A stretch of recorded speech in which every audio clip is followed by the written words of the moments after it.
வணக்கம் நண்பர்களே. கார்த்தி ரேவதி சீரியல் செம பரபரப்பா போயிட்டு இருக்குன்னே சொல்லலாங்க. பரபரப்பான கட்டத்துல நம்ம ரேவதி கிட்ட நீ இப்பவே பஞ்சாயத்து கூட்டத்துல அந்த டிரைவர் பயலுக்கும் உனக்கும் எந்த சம்மந்தமும் கிடையாது அப்படின்னு காசை வெட்டி போட்டு உங்க 2 பேர்த்தையும் முறைப்படி பிரிக்கணும். ரேவதி இப்ப வா அப்படின்னு கூப்பிடணும். நம்ம ரேவதி அதை அப்படியே பொறுத்துக்கிட்டு சொல்றாங்க, அம்மா நான் வாரேன், ஆனா அதுக்கு முன்னாடி நீ ஒண்ணு பண்ணணும். என்ன ரேவதி, என்ன பண்ணணும் அப்படின்னு அந்த இடத்துல கேக்குறாங்க. நீ ராஜா மேல கொடுத்துருக்க கம்ப்ளைண்ட்டை வாபஸ் வாங்கணும் அப்படின்னு. அது செய்தால் நான் கண்டிப்பாக சொல்லுவேன் பஞ்சாயத்து கூட்டத்தில், எனக்கும் ராஜாவுக்கும் இனி எந்த சம்மந்தமும் கிடையாதுன்னு சொல்லலாம் அப்படின்னு அந்த இடத்துல சொல்ல நேரம், அக்கா நீ இப்போ ரேவதி கிட்ட வாபஸ் வாங்கதாட்டு சொல்லு, நம்ம புறவு அந்த டிரைவர் பையில பழி வாங்கிக்கிடலாம்.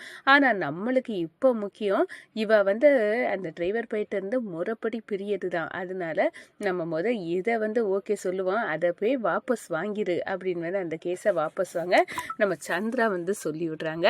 அதோட ரேவதி வா, உன் கூடயே போய் அந்த கேஸை வாபஸ் வாங்கிட்டு பஞ்சாயத்துலேயும் போய் வெட்டி முறிச்சு உறவு இல்லை நீ ஆக்கிட்டு வந்துடலாம் அப்படின்னு அந்த இடத்துல நம்ம ரேவதியை கூட்டிக்கிட்டு நம்ம சாமுண்டேஸ்வரி போகிறாங்க. மன்னிச்சிரு ராஜா, எனக்கு வேற வழி இல்லை, கண்டிப்பாக உன்னை இப்போ வெளியே எடுத்து ஆகணும், இல்லாட்டா அந்த விருமனுக்கு மச்சான் எந்த எல்லைக்கும் உன்னை பழிவாங்க போவான் அப்படின்னு அந்த இடத்துல நினைக்கிறாங்க நம்ம ரேவதி. அதோட அம்மா கூட போகிறாங்க. அங்கே போன உடனே நம்ம ராஜாவை வெளியே எடுக்கிறாங்க. பஞ்சாயத்துக்கு வா ரேவதி அப்படின்னு அந்த இடத்துல கூப்பிட்டாங்க. நம்ம ராஜாவும் பஞ்சாயத்து கூட்டத்தில் போய் நிற்கிறாங்க. அப்போ தான் நம்ம சாமுண்டேஸ்வரி சொல்கிறாங்க, என் பொண்ணு வந்துட்டா, அவள் வாயாலேயே இந்த டிரைவர் பையனை பிரிய போகிறா அப்படின்னு சொல்ல போறா அப்படின்னு அந்த இடத்துல சாமுண்டேஸ்வரி சொல்றாங்க. அப்படியா, என் ரேவதி இப்படி என் பேத்தி சொல்ல மாட்டா அப்படின்னு நம்ம பரமேஸ்வரி பாட்டி நினைச்சிட்டு இருக்காங்க. நம்ம சாமுண்டேஸ்வரி கிளவி பாரு, என் பொண்ணு வாயால இருந்தே நான் இந்த உறவை முறிச்சுக்கிட்டேன் சொல்ல வைக்கிறேன் அப்படின்னு அந்த இடத்துல சொல்றாங்க.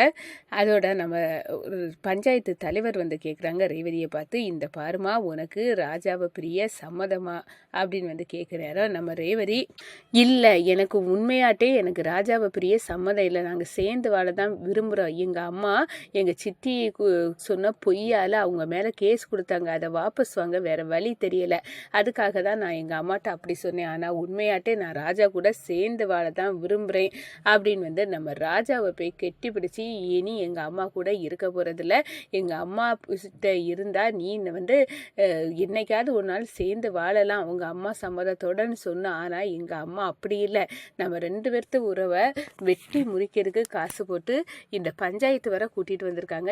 இனியும் நான் எங்கள் அம்மா கூட இருக்க போவது இல்லை, உன் கூட தான் ராஜா வருவேன் அப்படின்னு அந்த இடத்துல கெட்டி பிடிக்கிறாங்க. அடடா, என் பேத்தியை பாரு சாமுண்டேஸ்வரி, நீ சொன்னால, ஆனால் இப்போ என்ன நடந்துச்சு அப்படின்னு அந்த இடத்துல கேட்க நேரம், இந்த பாருங்க இந்த ஒட்டுமொத்த பஞ்சாயத்து கூட்டத்தை முடியும் நான் சொல்லிக்கிட்டேன், இனிமேல் இவ என் பொண்ணே கிடையாது, இவளை நான் இங்கேயே தலை முழுகிட்டேன் அப்படின்னு சொல்லிக்கிட்டு நம்ம ரேவதிக்கும் சாமுண்டேஸ்வரிக்கும் உள்ள உறவை அறுத்து முறிஞ்சிக்கிட்டு நம்ம சாமுண்டேஸ்வரி கம்பியை நீட்டுறாங்க. இந்த சைடு பார்த்தோன்னா நம்ம ராஜா ரேவதி கூட சேர்ந்து வாழ்றாங்க. அதை பற்றி தான் இந்த வீடியோக்குள்ளே பார்க்க போகிறோம். அதுக்கு முன்னாடி சேனலுக்கு லைக் அண்ட் சப்ஸ்கிரைப் பண்ணுங்கள் ஃப்ரெண்ட்ஸ். பக்கத்தில் இருக்க பெல் ஐக்கானையும் கிளிக் பண்ணுங்கள். அப்போ தான் நான் போடுற ஒவ்வொரு வீடியோவும் நோட்டிஃபிகேஷனாக உங்களுக்கு கிடைக்கும். வாங்க ஃப்ரெண்ட்ஸ், வீடியோக்குள்ளே போகலாம்.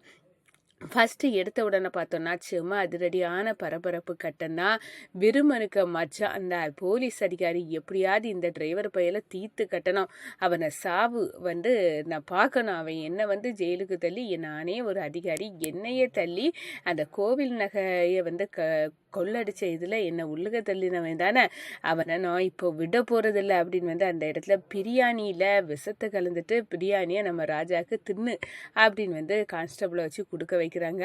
நம்ம ராஜாவுக்கு நல்லாவே தெரியும், இவன் இடக்கு முடக்கா ஏதாவது பண்ணுவான், இதுலேருந்து தப்ப என்ன வழி அப்படின்னு பார்த்துட்டு இருக்க நேரம் தான் இந்த சைடு வீட்டில் ஒரு பஞ்சாயத்து நம்ம சாமுண்டேஸ்வரி வீட்டில் ஓடுது.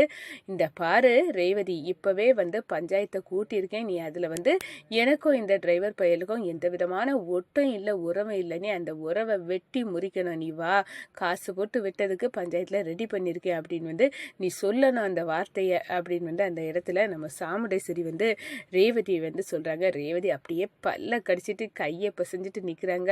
அம்மா இப்படி ஒரு சொல்கிறாங்க, ஆனால் எனக்கு இப்போ ராஜாவை காப்பாற்றுறது முக்கியம் அப்படின்னு அந்த இடத்துல ஒரு அதிரடி முடிவை சொல்கிறாங்க. அம்மா நீங்கள் சொல்லதை நான் செய்ய நான் சம்மதம் அப்படின்னு சொல்கிறாங்க.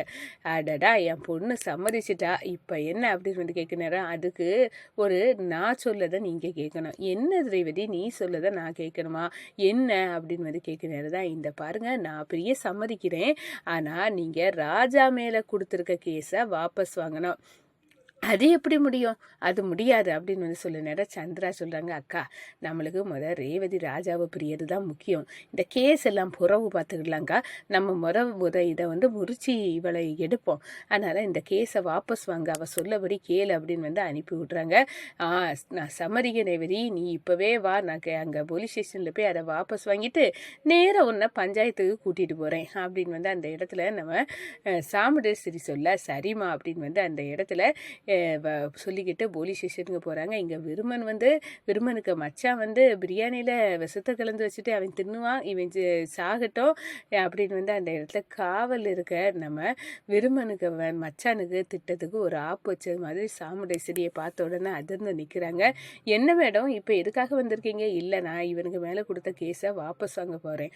ஐயோ, இவன் பிரியாணி பொட்டலத்தில் கையே வைக்கல, அதுக்கடையில் வாபஸை வாங்க போகிறா, இவனுக்கு ஆயுசு கெட்டி அப்படின்னு சொல்கிறாங்க. இப்போ உடனே அவரை வெளியே அனுப்புங்க அப்படின்னு வந்து அந்த இடத்துல, எதுக்காக மேடம், அதெல்லாம் உங்கள்கிட்ட நான் சொல்ல வேண்டிய அவசியம் இல்லை, முதல்ல அவரை அனுப்புங்க அப்படின்னு வந்து அந்த இடத்துல அனுப்பி விட்றாங்க. அதோட ஏதோ ஒன்று அத்தைக்கு திட்டம் இருக்குது, அதனால தான் ரேவதியை கூட்டிகிட்டு வந்து வாபஸ் வாங்கியிருக்காங்க, இவங்க சும்மா வாபஸ் வாங்கக்கூடிய ஆள் இல்லை அப்படின்னு வந்து நல்லாவே தெரிஞ்சுக்கிட்டாங்க நம்ம ராஜா. அதோட பார்த்தோன்னா நம்ம சாமுண்டேஸ்வரி வந்து உன்னை வந்து வேணும்னு நாங்கள் ஒட்டு உறவு இல்லைன்னு தான் நான் வந்து உன்னை வெளியே எடுத்திருக்கேன், நான் நீ மனசுக்குள்ளே கங்கணம் கட்டிட்டு சந்தோஷப்பட்டுட்டு இருக்கார அப்படின்னு வந்து மனசுக்குள்ளே நினைக்கிறாங்க. இந்த சைடு பார்த்தோன்னா நம்ம ரேவதி எனக்கு வேற வழி இல்லை ராஜா அப்படின்னு வந்து நினைக்கிறாங்க. பஞ்சாயத்துக்கு ஓடுறாங்க. பஞ்சாயத்தில் நம்ம ரேவதி ராஜா எல்லாருமே வந்து நிற்கிறாங்க. அப்போ தான் நம்ம ராஜாவை பார்த்து, இதுதான் அந்த மாப்பிள்ளை ராஜா, இவர் கண்ணு முன்னாடியே என் பொண்ணு சொல்லுவா, இந்த கல்யாணம் எங்களுக்கு உள்ளது வேண்டாம், நாங்கள் ஒட்டம் இல்லை உறவு இல்லைன்னு வந்து பிரிஞ்சுக்கிடும், காசை வெட்டி போட்டு எங்களை முறிச்சு விடுங்க அப்படின்னு வந்து என் பொண்ணு வாயால் கேட்டு கிளவி காது குளிர கேட்டுக்கோ அப்படின்னு வந்து அந்த இடத்துல நம்ம பரமேஸ்வரி பாட்டிகிட்ட சொல்கிறாங்க. நம்ம ரேவதிட்ட கேட்க நேரம், எனக்கு முழுசாக இவரை பெரிய சம்மதமே இல்லை, நான் வாழ்ந்த ராஜா கூட தான் வாழ்வேன், இல்லாட்டா என் உயிரை மாச்சிக்கிடுவேன், ஆனால் எங்கள் அம்மா வந்து ஏன் சித்தியம் சேர்ந்து என் ராஜா மேலே கொடுத்த பொய் புகார்னு வந்து அவருக்கு உயிருக்கு ஆபத்து, அதை தடுக்கிறதுக்கு தான் அதை வாபஸ் வாங்க எங்கள் அம்மாட்ட சம்மதம் சொல்லது மாதிரி சொன்னேன், ஆனால் நான் இனி ஒரு நிமிஷம் கூட எங்கள் அம்மா கூட வாழ போகிறதில்ல, நான் வந்து என் ராஜா கூட தான் வாழ்வேன் அப்படின்னு வந்து ராஜாவை ஓடி போய் கெட்டி பிடிக்கிறாங்க. நம்ம ராஜா வந்து ரேவதியை பார்த்து அப்படியே வந்து, சரி இனிமேல் இதுக்கு மேலேயும் உன்னை நான் அங்கே விட்டு வச்சு கஷ்டப்படுத்த விரும்பலை அப்படின்னு வந்து அந்த இடத்துல வந்து நம்ம ராஜாவை கூட்டுட்டு கிளம்புறாங்க ரேவதி. இந்த சைடு பார்த்தோன்னா நம்ம சாமுண்டேஸ்வரி அப்படியே வயிற்றறிச்சலில் கும்புறாங்க. இந்த டிரைவர் பையில வெளியே எடுத்தோம், ஆனால் நம்ம ரேவதி நம்ம சொல்லதை கேட்கல, நம்ம மூஞ்சில் ஒட்டுமொத்த பஞ்சாயத்து கூட்டத்துலேயும் கரிய பூசிட்டா, இதுக்கு மேலே அவள் எனக்கு பிள்ளையே இல்லை அப்படின்னு வந்து அந்த இடத்துல ஒட்டம் வேண்டாம் உரம் வேண்டான்னு அறுத்து முறிக்கிறாங்க. எனக்கும் இனி என் பொண்ணு ரேவதிக்கும் எந்த சம்மந்தமும் இல்லை அப்படின்னு வந்து அறுத்து விடுறாங்கங்க.